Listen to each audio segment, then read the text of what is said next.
Hello dear student, welcome back. इस video में आपको पढ़ाने वाला हूं मैं महाजनपदों के बारे में। देखिए, महाजनपदों का उदय लगभग 600 ईसा पूर्व के आसपास हुआ था। तो उस समय 16 महाजनपद थे। तो आज इस वीडियो में मैं उन 16 महाजनपदों की चर्चा करने वाला हूं।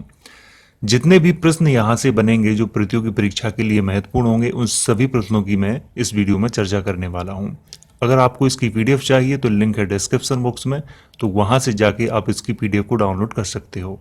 तो चलिए इस वीडियो की शुरुआत करते हैं और पढ़ते हैं महाजनपदों के बारे में। यह है सूचना, इसको आप जरूर पढ़ें। तो वीडियो की शुरुआत यहां से करेंगे। महाजनपद काल लगभग 600 ईसा पूर्व के आसपास महाजनपदों का उदय हुआ था और इसकी जानकारी बौद्ध ग्रंथ अंगुत्तर निकाय, महावस्तु और जैन ग्रंथ भगवती सूत्र में प्रदान की गई है तथा इनकी संख्या उस समय 16 थी। तो यहां पर बात कर लेते हैं कि महाजनपद काल, इनके बारे में कहां पर जानकारी प्रदान की गई है। बौद्ध ग्रंथ अंगुत्तर निकाय में प्रदान की गई है और महावस्तु जो कि बौद्ध ग्रंथ ही है उसमें प्रदान की गई है। वह जैन ग्रंथ भगवती सूत्र में प्रदान की गई है और किसी भी ग्रंथ में प्रदान नहीं की गई है। यानी कि बौद्ध ग्रंथ और जैन ग्रंथों में ही केवल महाजनपदों के बारे में चर्चा की गई है और किसी भी ग्रंथ में नहीं की गई है। बस आपको इतना याद रखना है। और इनकी संख्या 16 थी। तो इनका उदय हुआ था 600 ईसा पूर्व के आसपास हुआ था इनका उदय महाजनपदों का। आप इस मैप को ध्यान से देखिए और इसमें जो महाजनपद हैं उनके नामों का उल्लेख किया गया है। तो अब आप समझ लेना यहां से कि कौन सा महाजनपद कहां पे था। तो ये यहां है मगध, ये है। तो ऐसे ही सभी को यहां पे लिखा हुआ है, तो आप इसे अच्छे से देख लेना और पढ़ लेना यहां से। तो अब करते हैं मुख्य टॉपिक पे बात। तो ये है मैप। तो यहां पर महाजनपदों के नाम लिखे हुए हैं, तो आप इसको अच्छे से देख लें। वीडियो पॉज करके आप पढ़ लें अच्छे से कि कौन सा महाजनपद कहां पे है। तो पहला महाजनपद है मगध। सभी महाजनपदों में मगध सबसे शक्तिशाली महाजनपद था और इसकी राजधानी गिरिब्रज या राजगृह में थी। मगध आधुनिक बिहार के पटना, बोधगया, शाहाबाद के हिस्से में बसा हुआ था। तो आपको याद रखना है कि आधुनिक, देखो अब तो है नहीं मगध, तो आधुनिक बसा हुआ कहाँ था? पटना, बोधगया और शाहाबाद का जो क्षेत्र है उसमें बसा हुआ था इसका ये पूरा राज्य। क्योंकि मगध कोई शहर नहीं था, मगध पूरा का पूरा एक महाजनपद था, बहुत बड़े क्षेत्र में फैला हुआ था और ये सबसे शक्तिशाली था। यानी कि 16 महाजनपद थे, उन सभी में मगध सबसे शक्तिशाली था। जो राजा मगध पे बैठता था यानी मगध पे राज करता था वो चक्रवर्ती सम्राट कहलाता था। तो अब आपको मगध के बारे में समझ में आ गया होगा। दूसरे राज्य की बात करें, अंग। इसकी राजधानी चंपा में थी। अंग आधुनिक बिहार के भागलपुर तथा मुंगेर के हिस्से में बसा हुआ था। तो ये भी बिहार में ही बसा हुआ था और इसकी राजधानी कहाँ थी? चंपा। अंग की राजधानी चंपा थी, तो इसको याद रखें। नंबर 3, वज्जी।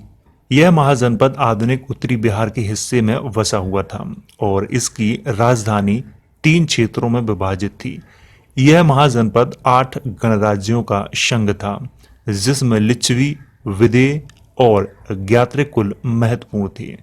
लिच्छवी कुल की राजधानी वैशाली में थी, विदेह कुल की राजधानी मिथिला में थी और ज्ञात्रिक कुल की राजधानी कुंडग्राम में थी तथा इसी कुल के महावीर स्वामी थे।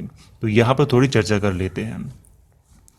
वज्जी जो महाजनपद था तो वो कई क्षेत्रों में बटा हुआ था, लेकिन यहाँ पर मैं प्रमुख क्षेत्रों की बात कर रहा हूँ जिसमें से लिच्छवी, विदेह और ज्ञात्रिक कुल महत्वपूर्ण थे।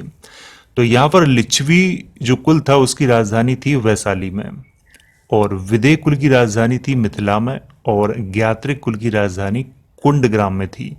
और ज्ञात्रिक कुल के ही कौन थे? महावीर स्वामी, जो जैन धर्म के अंतिम तीर्थंकर थे। तो इनको याद रखें यहाँ पे। और यहाँ जो राजधानियां लिखी हुई हैं इनको अच्छे से याद रखें क्योंकि राजधानियां ही ज़्यादातर पूछी जाती हैं। नंबर 4 मल्ल। यह महाजनपद आधुनिक उत्तर प्रदेश के देवरिया जिले के क्षेत्र में बसा हुआ था। मल्ल राज्य एक शंग राज्य था और इसकी 2 शाखाएं थीं।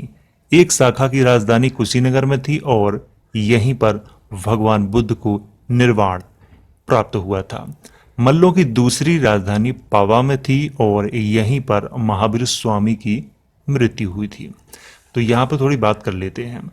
मल्ल जो महाजनपद था वो एक संघ राज्य था और इसकी 2 शाखाएं थी। एक शाखा की राजधानी कुशीनगर में थी और जहां पे भगवान बुद्ध को निर्वाण का मतलब है कि उनकी मृत्यु हुई थी, और दूसरी जो मल्लों की शाखा थी उसकी राजधानी थी पावा में, और पावा में यहाँ पे महावीर स्वामी की मृत्यु हुई थी। तो आपको याद रखना है कि मल्ल जनपद में 2 शाखाएं थी, यानी कि संघ राज्य था ये। तो बस इसको याद रखना है आपको। यहाँ दोनों राजधानियां भी याद रखनी है, एक की कुशीनगर, दूसरी की पावा थी। नंबर 5 काशी। इसकी राजधानी वाराणसी में थी और 23वें जैन तीर्थंकर पार्श्वनाथ यहीं के रहने वाले थे। आपको केवल इतना याद रखना है कि काशी की राजधानी कहाँ थी। काशी महाजनपद था प्राचीन काल में और उसकी राजधानी वाराणसी में थी। 23वें जैन तीर्थंकर पार्श्वनाथ यहीं के रहने वाले थे, तो ये याद रखना है आपको। नंबर 6 चेटी या चेदी। इस महाजनपद में आधुनिक बुंदेलखंड का क्षेत्र आता था और इसकी राजधानी शक्तिमती यानी सोथितीवती में थी। तो देखो यहाँ इसके बारे में अधिक जानकारी तो प्रदान नहीं की गई है, ना ही किसी बुक में ज़्यादा प्रदान की गई है और ना ही आपको इंटरनेट पे अच्छे से मिलने वाली है। तो आपको केवल इतना ही याद रखना है कि चेटी या चेदी इसकी राजधानी कहाँ थी, शक्तिमती में थी। तो ये याद रखना। और आधुनिक अगर देखा जाए तो बुंदेलखंड का जो क्षेत्र आता है इसी महाजनपद के अंतर्गत आता था।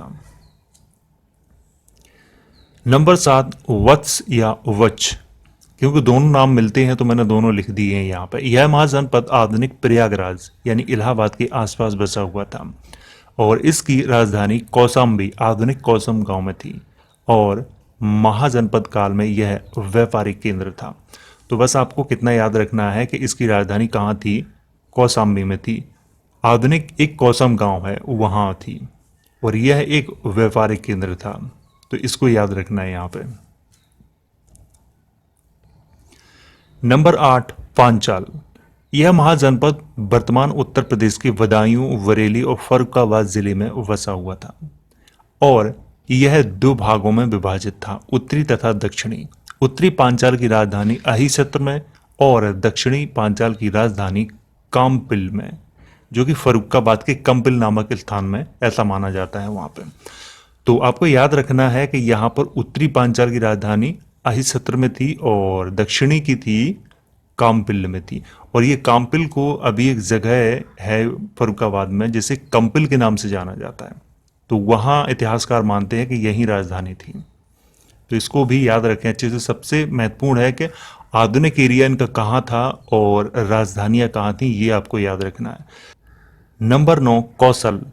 यह महाजनपद आधुनिक अवध राज्य में बसा हुआ था और इसकी राजधानी आधुनिक उत्तर प्रदेश के श्रावस्ती में थी। शाक्यों का गणराज्य इसी के अंतर्गत आता था। तो यहाँ पे बात करते हैं कि जो कौशल महाजनपद था वो अवध राज्य में बसा हुआ था। देखो अवध के बारे में मैं एक बहुत अच्छा वीडियो बना चुका हूँ, तो चैनल पे चले जाइए, आपको वहाँ अवध के बारे में बहुत अच्छी जानकारी मिल जाएगी। तो इसीलिए आप वहाँ से अवध के बारे में पता कर सकते हैं। इसकी राजधानी कहाँ थी कौशल की, श्रावस्ती में थी। हालांकि ये एक संघ राज्य था और इसकी कई राजधानियाँ थीं, क्योंकि इसमें कई राजा अपना अपना शासन करते थे, तो इसीलिए इतिहासकारों के अनुसार आपको अलग अलग इसकी राजधानियाँ मिल जाएंगी। शाक्यों का गणराज्य इसी के अंतर्गत आता था। देखो यहाँ पे कहने का मतलब है कि गौतम बुद्ध के जो पिता थे उनका जो राज्य था वो कौशल महाजनपद के ही अंतर्गत आता था, इसीलिए इतिहासकारों ने इसकी कई राजधानियां बना दी हैं कौशल की। तो ये आप कंफ्यूज ना हो, यहाँ पे मैंने मुख्य को लिखा है कि जो श्रावस्ती में थी। नंबर 10 कुरु। यह महाजनपद आधुनिक दिल्ली और मेरठ के आसपास बसा हुआ था और इसकी राजधानी इंद्रप्रस्थ में थी।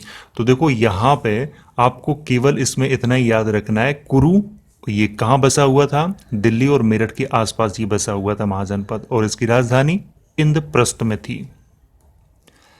नंबर 11 सूरसेन।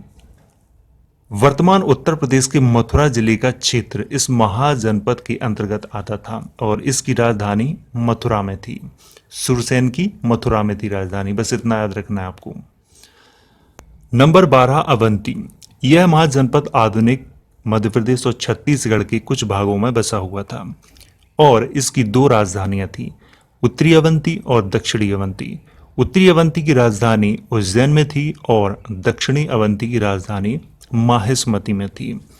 तो ये आपको देखो याद क्या रखना है कि जो अवंती महाजनपद था उसकी दो राजधानियां थी, उत्तरी की थी उज्जैन में और दक्षिणी की थी माहिष्मती में। देखिए यहाँ माहिष्मती का नाम सुन के मुझे एक बात बहुत अच्छी से याद आ गई। आपने बाहुबली फिल्म तो देखी होगी। बाहुबली जो फिल्म में जो सारा का सारा साम्राज्य जो दर्शाया गया है वो माहिष्मती साम्राज्य है। तो इसकी जो मूल कहानी है वो इसी की देन है, माहिष्मती साम्राज्य की। तो ये कहाँ था? ये अवंती राज्य के अंतर्गत आता था माहिष्मती। हालांकि फिल्म में तो बहुत कुछ बढ़ा चढ़ा के दिखाया गया है कि बहुत ज्यादा शक्तिशाली था, लेकिन माहिष्मती साम्राज्य कभी इतना शक्तिशाली नहीं हुआ।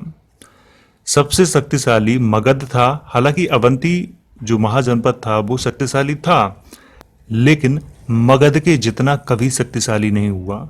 मगध पे जो भी राजा बैठता था वो चक्रवर्ती सम्राट कहलाता था और अवंती में जो भी राजा बैठते थे सिंहासन पे वो कभी भी चक्रवर्ती सम्राट नहीं कहलाए हैं। तो इसलिए यहाँ पर देखो शक्तिशाली तो ये भी राजा था, ऐसी बात नहीं है, लेकिन सबसे शक्तिशाली मगध ही था। और जो माहिष्मती साम्राज्य है वो भी शक्तिशाली था और इसका जो इतिहास है वो बड़ा ही इंटरेस्टिंग है। आप चाहो तो मैं इसके बारे में वीडियो बनाऊंगा ज़रूर और आपको बताऊंगा इसके बारे में। नंबर 13 अस्मक। यह महाजनपद आधुनिक आंध्र प्रदेश में गोदावरी नदी के तट पर बसा हुआ था और इसकी राजधानी पोतना या पोटल में थी। इस महाजनपद के अंतर्गत पूरा दक्षिण भारत आता था। देखिए दक्षिण भारत के लिए केवल एक ही महाजनपद था जिसका नाम था अस्मक और इसकी राजधानी पोतना या पोटिल। यहाँ पर दोनों नाम मिलते हैं तो मैंने दोनों लिख दिए हैं।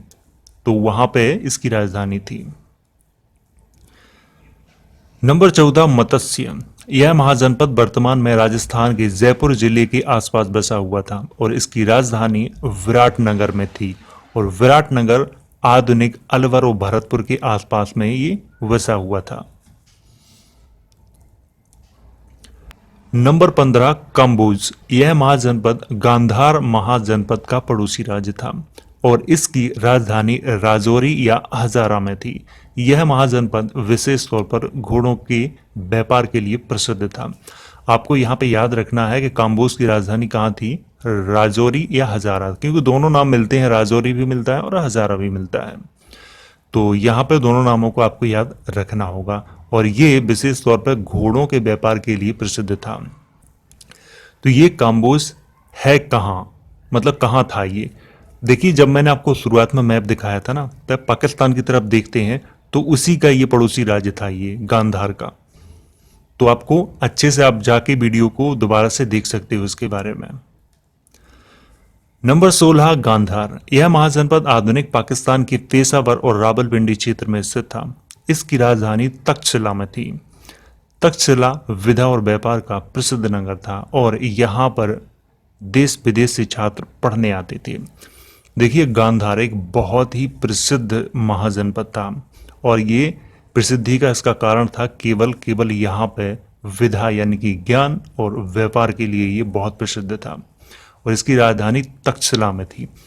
तक्षशिला में मैं आपको बता दूं विश्व का सबसे पुराना विद्यालय यानी महाविद्यालय तक्षशिला में ही था, जो कि आधुनिक पाकिस्तान में है। तो इसको याद रखना है आपको यहाँ पे कि गांधार की राजधानी कहाँ थी? तक्षशिला में थी। इन सभी महाजनपदों में मगध महाजनपद बहुत शक्तिशाली था। मगध पर हर्यक वंश का उदय हुआ जिसके संस्थापक सम्राट बिंबिसार हुए, जो भगवान बुद्ध के समकालीन थे। देखिए अभी मैंने आपको 16 महाजनपदों के बारे में पढ़ाया। 16 महाजनपदों में मैं आपको पहले ही बोल चुका हूं कि मगध सबसे शक्तिशाली था। जो भी राजा मगध के सिंहासन पर बैठता था वो चक्रवर्ती सम्राट कहलाता था। ऐसे ही धीरे धीरे कई वंशों का उदय हुआ जिनमें से हर्यक वंश सबसे प्रमुख माना जाता है और जिसके संस्थापक सम्राट बिंबिसार हुए जो भगवान बुद्ध के समकालीन थे।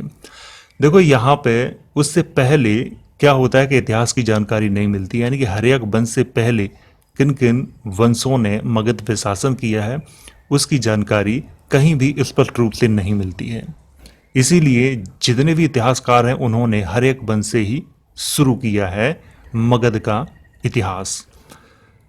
तो ये तो थी 16 महाजनपदों के बारे में जानकारी जो कि आपको पसंद आई होगी, और यहाँ पर जितने मैंने हाईलाइट किए हुए हैं वो सभी बहुत महत्वपूर्ण हैं और किसी न किसी एग्जाम में आए हैं, इसीलिए मैंने उनको हाईलाइट किया हुआ है। अगर वीडियो एक बार समझ में नहीं आया हो तो आप इसको दोबारा भी देख सकते हो, और पीडीएफ चाहिए तो लिंक है डिस्क्रिप्शन बॉक्स में, तो वहाँ से जाके इसकी पीडीएफ को डाउनलोड कर सकते हो।